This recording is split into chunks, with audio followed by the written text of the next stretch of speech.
Jessica Livingston, November 2015. A few months ago, an article about Y Combinator said that early on it had been a one-man show. It's sadly common to read that sort of thing, but the problem with that description is not just that it's unfair, it's also misleading. Much of what's most novel about YC is due to Jessica Livingston.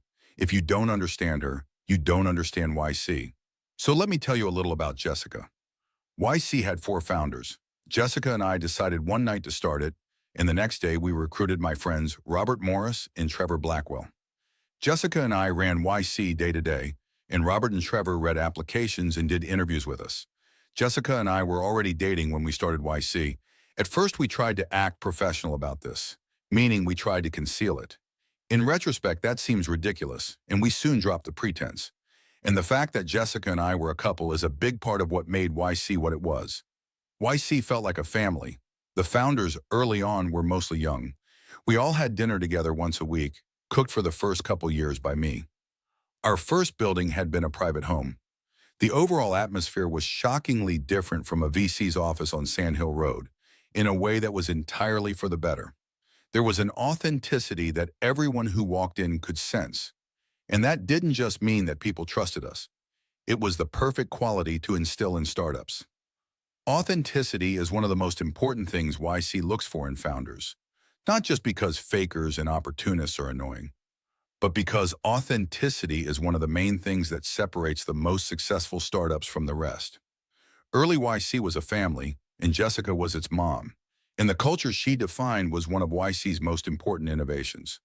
Culture is important in any organization, but at YC, culture wasn't just how we behaved when we built the product.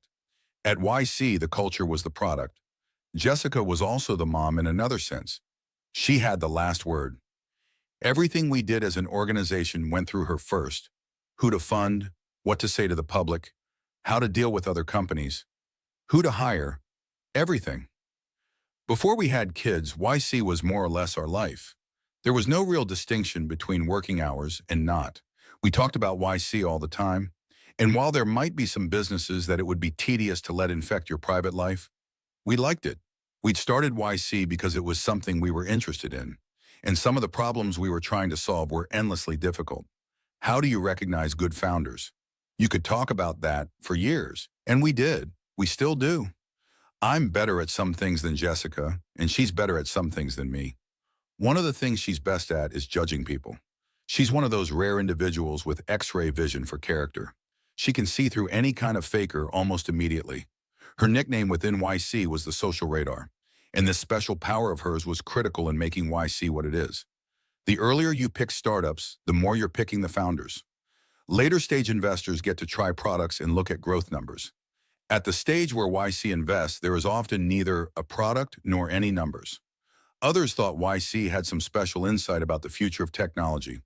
Mostly we had the same sort of insight Socrates claimed. We at least knew we knew nothing. What made YC successful was being able to pick good founders. We thought Airbnb was a bad idea. We funded it because we liked the founders. During interviews, Robert and Trevor and I would pepper the applicants with technical questions. Jessica would mostly watch. A lot of the applicants probably read her as some kind of secretary, especially early on, because she was the one who'd go out and get each new group, and she didn't ask many questions. She was okay with that. It was easier for her to watch people if they didn't notice her. But after the interview, the three of us would turn to Jessica and ask, what does the social radar say? Having the social radar at interviews wasn't just how we picked founders who'd be successful. It was also how we picked founders who were good people. At first, we did this because we couldn't help it. Imagine what it would feel like to have X-ray vision for character. Being around bad people would be intolerable. So we'd refuse to fund founders whose characters we had doubts about, even if we thought they'd be successful. Though we initially did this out of self-indulgence, it turned out to be very valuable to YC. We didn't realize it in the beginning, but the people we were picking would become the YC alumni network. And once we picked them, unless they did something really egregious, they were going to be part of it for life. Some now think YC's alumni network is its most valuable feature. I personally think YC's advice is pretty good too, but the alumni network is certainly among the most valuable features. The level of trust and helpfulness is remarkable for a group of such size. And Jessica is the main reason why. As we later learned, it probably cost us little to reject people whose characters we had doubts about, because how good founders are and how well they do are not orthogonal. If bad founders succeed at all, they tend to sell early. The most successful founders are almost all good. If Jessica was so important to YC, why don't more people realize it? Partly because I'm a writer, and writers always get disproportionate attention. YC's brand was initially my brand, and our applicants were people who'd read my essays. But there is another reason. Jessica hates attention. Talking to reporters makes her nervous. The thought of giving a talk paralyzes her.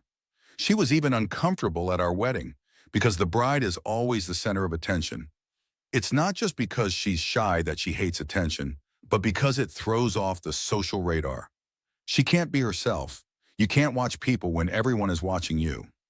Another reason attention worries her is that she hates bragging in anything she does that's publicly visible. Her biggest fear, after the obvious fear that it will be bad, is that it will seem ostentatious.